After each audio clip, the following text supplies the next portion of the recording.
Hello class. Hello class. Good morning. So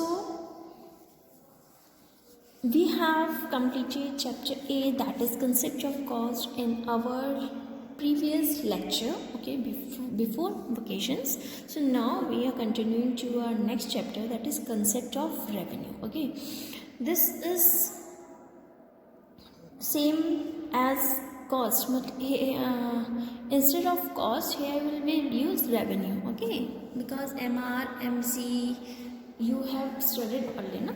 So now we are starting concept of revenue. So in this chapter we will study about what is revenue, total revenue, marginal revenue, average revenue, and firm's revenue curve in different markets.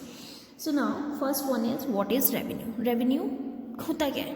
Okay, suppose you are running a factory producing ice cream. You produce 1000 ice creams daily. अगर मैं आपको कह रही हूँ कि आप एक factory को जो आइसक्रीम प्रोड्यूस करती है उसको रन कर रहे हो, तो उसके लिए सपोज अगर मैं आपको कह रही हूँ कि तो जैसे अगर सपोज मैं आपको कह रही हूँ आप 1000 आइसक्रीम्स डेली प्रोड्यूस कर रहे हो, ठीक है, आइसक्रीम डेली। तो लेकिन जब आप इसको सेलिंग कर रहे हो, आइसक्रीम को जब बेच रहे हो, तो आपको ₹5000 मिल रहा है, ठीक है। So in economics this amount is revenue, जो हमें by selling a commodity whatever money we are receiving, that is known as revenue. Okay, so this is my revenue. Okay, but most of the students are confusing about that revenue and profit are same, but no, answer is absolutely wrong, because in economics we can not say that revenue and profit are same, because revenue is the amount which we are receiving by selling a commodity. Okay, that is known as revenue. And profit is different, because profit means whatever we are expending and whatever we are receiving, the difference between that, it is known as profit. Okay, suppose I am saying that for producing 1000 ice cream I expend ₹4500, and by selling these ice cream I getting 5000. So this is my revenue, this is my cost, so profit is revenue minus cost. So that is 5000 minus 4500. It will be 500. This is my profit. Okay. So please always be remember that profit and revenue are not same. They both differ from each other, because revenue is the amount which we are receiving by selling a commodity. Okay. And profit is the difference between revenue and cost. Okay. So profit, the concept of revenue is different from the concept of profit. The following equation shows the difference. Profit is equal to revenue minus cost, and revenue is equal to cost plus profit. की cost कितनी है plus profit कितना लगा उसमें, देखो मेरे जो profit थी इनको जो add किया तब मेरे को 5000 मिला. Okay, so is it clear? Okay, move.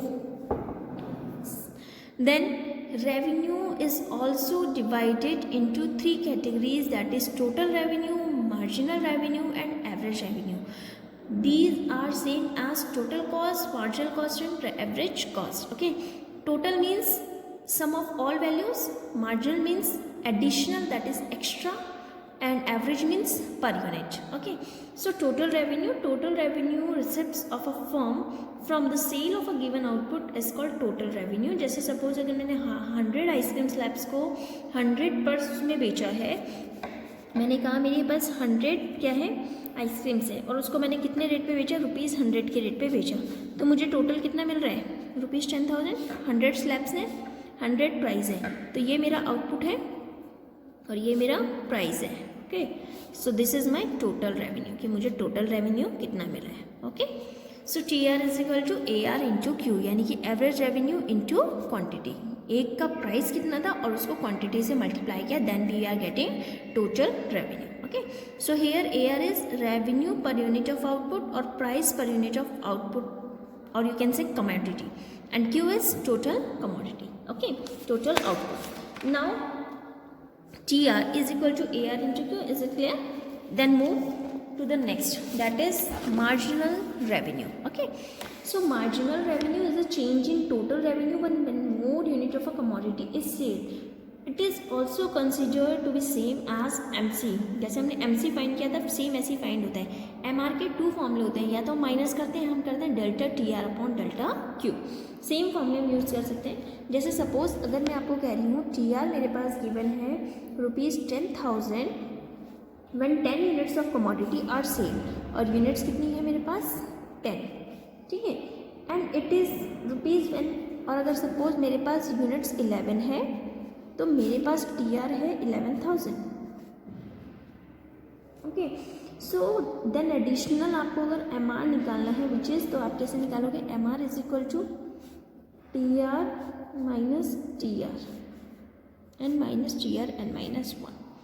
तो टोटल रेवेन्यू है, यूनिट्स का तो कोई मतलब ही नहीं है इसमें, तो यानी कि पहले वाला क्या है 11,000 माइनस पहले कितना था 10,000, इसमें से माइनस किया दैट विल बी 1,000। ओके, अगर सपोज मैं ये वाला फॉर्मूला लगाती इसमें MR का, तो ये कितना आता डेल्टा टी कितना, डेल्टा TR मतलब कितना चेंज हुआ है, कितना चेंज हुआ है 1,000 का अपॉन, और डेल्टा Q मतलब कितना चेंज हुआ है क्वांटिटी में 1 का, it will also be 1। Is it clear? देखो दोनों फॉर्मूले यूज़ कर रहे हैं but answer will be same from using both the formulas. Okay, now next average revenue.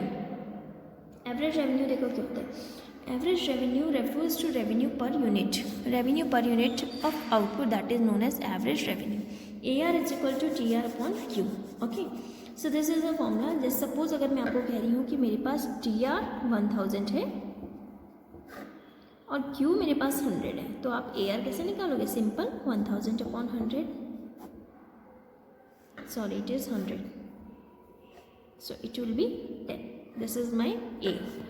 Okay, so AR refers to the rate at which output is sold. AR वो rate होता है जिसमें हम आउटपुट को sold करते हैं, sell करते हैं। So what is rate? Rate मतलब क्या होता है, it refers to a price of a commodity. Rate मतलब जो प्राइस है कमोडिटी उसको रेट बोल रहे हैं। Okay, AR is nothing but price of a product. AR कुछ नहीं है लेकिन सिर्फ एक प्राइस होता है प्रोडक्ट का। Okay, now next move to the next.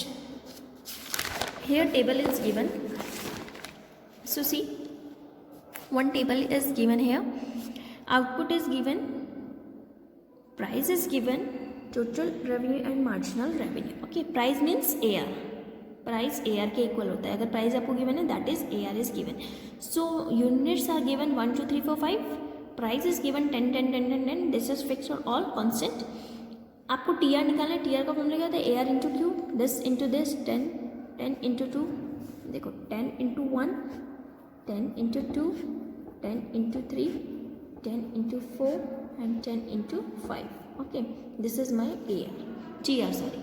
Now you are have to calculate MR। MR के लिए क्या करते हैं, this will be same as 10 because here is nothing, इसमें से इसको माइनस किया, 20 minus 10, 30 minus 20, 40 minus 30 and 50 minus 40। Okay, so 20 minus 10 10 10 10 and 10। Okay, is it clear? So MR is this, MR ऐसे हमने फाइंड किया, मतलब ऊपर वाली को माइनस करते हैं। ठीक है, so according to this table we can find out the relationship between TR and MR and AR। Okay, so TR और अगर हम MR की बात करते हैं तो इसमें आपने क्या रिलेशनशिप देखी कि जब TR इंक्रीज हो रहा है कांस्टेंट रेट पे तो MR should be constant. MR क्या है, देखो कांस्टेंट रेट पे इंक्रीज हो रहा है 10 10 10 10 10, तो MR भी मेरा कांस्टेंट है। It happens under perfect competition के अंदर ये होता है। अब मैं बताऊंगी आपको परफेक्ट कंपटीशन क्या होता है। Okay, this is the type of a market, we will study later. Now next, when MR is increasing at diminishing rate, अगर MR डिमिनिशिंग रेट पे इंक्रीज होता है तो MR भी हमारा डिमिनिशिंग होगा। ठीक है, अगर मैं कह रही हूँ मेरा TR जो है डिमिनिशिंग रेट पे इंक्रीज हो रहा है तो मेरा MR भी डिमिनिशिंग रेट पे इंक्रीज होगा। व्हेन TR इज मैक्सिमम तो MR इज 0। जब TR सबसे ज़्यादा होता है तो MR 0 हो जाता है। उसमें नहीं आ रहा है सिचुएशन में, क्योंकि इसमें तो कॉन्स्टेंट रेट पे इंक्रीज हो रहा है तो इसमें सिर्फ एक कंडीशन हमारी अप्लाई हो रही है। लेकिन कई बार टेबल में ऐसा होता है, ये रिलेशनशिप होती है कि जब TR सबसे ज़्यादा होता है तो MR क्या हो जाती है, 0 हो जाती है।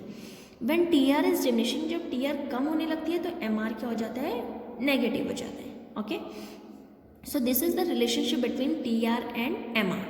Now move to the next, that is relationship between A R and M R. देखो जब ए आर डिक्रीज होता है, ए आर मेरा कम हो रहा है, ए आर मीन्स कम हो रहा है कि अगर ए आर कम होता जा रहा है, कम होता जा रहा है, कम होता जा रहा है, decreasing faster than A R, तो एम आर भी क्या होता है, उससे ज़्यादा कम होने लगता है ए आर से, क्योंकि एम आर टी आर पे बेस है और टी आर ए आर पे बेस है। Okay, so this downward sloping M R curve is below the downward sloping A R curve. Okay, so accordingly M R जो है less than होता है A R से। अगर ए आर मेरा constant है, मैंने आपको कहा ए आर कांस्टेंट है, तो एम आर भी ए आर के इक्वल होता है। देखो जैसे सपोज इसमें एम आर मेरा ए आर कांस्टेंट था 10 10 10 10, तो एम आर भी मेरे इसके इक्वल था 10 10 10 10 10। Is it clear? Next, M R can be negative but not A R. M R negative हो सकता है लेकिन ए आर नेगेटिव नहीं हो सकता है।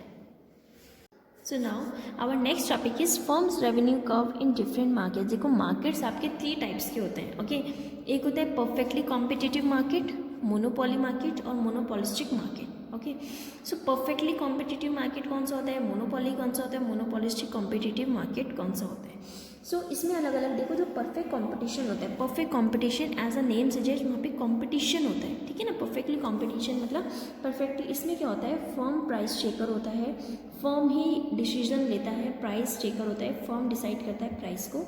It can not change the market price, ये मार्केट प्राइस को चेंज नहीं कर सकता। जो मार्केट प्राइस है वो ही मार्केट प्राइस उसको लेके सामान बेचना होता है, उसको चेंज नहीं कर सकता। It can sell any quantity at the prevailing price, ये कितनी भी क्वांटिटी बेच सकता है लेकिन प्रिवेलिंग प्राइस पे जो फर्म ने डिसाइड करी है। If a firm tries to sell its product at a price higher than the prevailing price, जो प्रिवेलिंग प्राइस था अगर उससे ज़्यादा में वो बेचता है, सपोज मैं कह रही हूँ मेरे पास एमआरपी जितना है, एमआरपी से अगर मैं ज़्यादा रेट पे सामान बेचूंगी तो इससे क्या होंगे, मेरे कस्टमर्स लॉस हो जाएंगे, ठीक है ना, कस्टमर्स मेरे कम हो जाएंगे। तो because there are so many other firms in the market, आपको पता है मार्केट में बहुत सारी फर्म्स होती हैं जो सेम प्रोडक्ट को सेल कर रही होती हैं, ठीक है ना। तो इससे क्या होता है, selling the same product at the prevailing price, और सेम प्रोडक्ट को प्रिवेलिंग प्राइस में बेच रही होती है, कि जो प्रिवेलिंग प्राइस है उस पर ही बेचती है। A firm under competition market has to accept the prevailing price, जो फर्म होती है कॉम्पिटिशन मार्केट के अंदर वो क्या करती है, प्रिवेलिंग प्राइस को ही एक्सेप्ट करना पड़ता है। इट मीन्स कि जो ए आर है, प्राइस है, वो कॉन्स्टेंट रहता है फर्म के लिए। Constant A R implies constant M R. मैंने आपको बताया कि अगर कॉन्स्टेंट एवरेज रेवेन्यू रहेगा तो इसका मतलब मेरे पास मार्जिनल रेवेन्यू भी सेम रहेगा, वो भी चेंज नहीं होगा, क्योंकि आपको वही मैंने पिछले रिलेशनशिप में बताया था कि ए आर और एम आर दोनों इक्वल होते हैं if they are constant, if A R is constant. Okay, so this will be same. देखो जो हमारा परफेक्ट कॉम्पिटिशन होता है, एम आर पी से ज़्यादा अगर मैं बेचती हूँ तो उसमें क्या होता है, मेरे कस्टमर कम हो जाएंगे, ठीक है ना। तो नेक्स्ट सी, देखो यहाँ पे क्या है, आउटपुट गिवन है आपको, A R is given, T R is given and M R. देखो आउटपुट 1 2 3 4 5, ए आर कॉन्स्टेंट है, तो एम आर भी कॉन्स्टेंट ही होगा, और टी आर मतलब A R into Q, this into this, this into this, this into this. अगर हम इसके अकॉर्डिंग भी एम आर निकालते हैं तो दिस माइनस दिस 5 ही होता, 10 minus 5 5, 15 minus 10 20 minus 5। Okay, so this is my A R, so it will be clear here that AR is equal to MR if AR is constant. Okay, then next one is revenue curve under monopoly. Mono means one, single seller जहाँ पे होता है, poly means market. Okay, देखो monopoly means होता है single seller, जहाँ पे सिर्फ एक सिंगल सेलर रहता है मार्केट में, उसको हम बोलते हैं मोनोपोली मार्केट। मोनोपोली में जो फर्म्स एवरेज रेवेन्यू कर्व होता है वो डाउनवर्ड होता है लेफ्ट से राइट में। इसका मतलब जो monopolist desires to sell more he has to reduce price, अगर उसको ज़्यादा सामान बेचना है तो उसको अपने प्राइस को कम करना पड़ेगा, तभी सामान ज़्यादा बिकेगा। अगर ज़्यादा रखेगा तो सामान तो नहीं बिकेगा ना उसका, ठीक है। तो इसमें क्या होता है, बीइंग अ सिंगल सेलर, आपको पता है कि मोनोपोली मार्केट में सिंगल सेलर होता है, आपको पता होगा मोनो रेल है ना, मोनो रेल मतलब सिंगल जो रेल होती है, तो वैसे इस मोनोपोली होता है single seller of this product in the market. वो जितना प्राइस चाहता है, क्योंकि वो अकेला है, कंपटीशन तो है नहीं कि भाई अगर कंपटीशन चलता है, अगर मैं कह रही हूँ एक ही चीज़ है मेरे पास, कोलगेट के अलग अलग दुकानों पे कोलगेट मिल रहा है, कोई 50 का दे रहा है, कोई 45 का दे रहा है, कोई 48 का दे रहा है, तो जहाँ पे लोगों को सस्ता मिलता है, सेम चीज़ जहाँ पे सस्ती मिलती है वहीं जाते हैं। लेकिन अब क्या है, अगर मैं सपोज़ कह रही हूँ कि कोलगेट जो है हमारे पास पेस्ट है वो सिर्फ एक शॉप पे है, तो चाहे वो 50 का बेचे, चाहे वो 55 का बेचे, चाहे वो 60 का बेचे, चाहे वो 40 का बेचे, तो जितने का वो प्राइस बेचेगा उतने पे लोग उसको खरीदेंगे, क्योंकि वो और कहीं मार्केट में मिल ही नहीं रहा है, सिर्फ एक सिंगल सेलर के पास है। ठीक है, तो मोनोपोलिस्ट जो होता है, मोनोपोलिस्ट मतलब जो मोनोपोली मार्केट के अंदर जो सेलर होता है वो जितना मर्जी चाहे अपने अकॉर्डिंग प्राइस को सेट कर सकता है, but he can sell more only he will lower the price. लेकिन वो ज़्यादा तो तभी बेच सकता है अगर वो प्राइस कम रखेगा, अगर ज़्यादा रखेगा तो कोई नहीं लेगा। उससे क्या होगा, लोग सब्स्टिट्यूट यूज़ करेंगे। सब्स्टिट्यूट मीन्स अगर सपोज मैं कह रही हूँ कि मेरे पास कोलगेट की, जैसे मैंने आपको एग्जांपल दिया, ठीक है, कोलगेट एग्जांपल दिया, तो कोलगेट का मैंने आपको बोला कि अगर वो सपोज ज़्यादा प्राइस करता है तो लोग क्या सोचेंगे, कोलगेट को छोड़ के अरे यार पेप्सोडेंट यूज़ करते हैं क्योंकि पेप्सोडेंट सस्ता पड़ रहा है। ठीक है, तो सब्स्टिट्यूट हो गया पेप्सोडेंट किसका, कोलगेट का। ठीक है, तो this is under the monopoly market. Monopolist एक प्राइस मेकर होता है क्योंकि प्राइस खुद से बनाता है। ठीक है, being a single seller of the product in the market, he can fix whatever price he wishes to, but he can sell more only if he lowers the price of his product. Okay, so please be clear about it that this is the revenue curve under monopoly market. Now see table. Output is given, AR is given, TR and MR. Output is 1 2 3 4 5, MR 10 9 8 7. तो T R क्या होता है, A R into 10 into 1 10, 9 into 2 18, 8 into 3 24, 7 into 4 28। M R क्या है, इसमें से इसको minus करना है, 10 से ऊपर कोई नंबर नहीं है, same 18 minus 10 8, 24 minus 8 6, 28 minus 4। Okay, now next one is revenue curve under monopolistic competition. देखो revenue curve under monopolistic competition, इसमें क्या होता है, जो फर्म्स रेवेन्यू कर्व होता है एज अंडर मोनोपोली, मोनोपोली की तरह यहाँ पे इन्वर्स रिलेशनशिप होती है ए आर में और एम आर में। ठीक है, जो डिफरेंस होता है कंपटीशन का वो ये होता है कि ए आर कर्व इसमें ज़्यादा इलास्टिक होता है। इसका मतलब जो कॉम्पिटिटिव फर्म है उसमें मोनोपोली फर्म से ज़्यादा इसमें किसकी डिमांड होती है, मोनोपोलिस्टिक के अंदर होती है।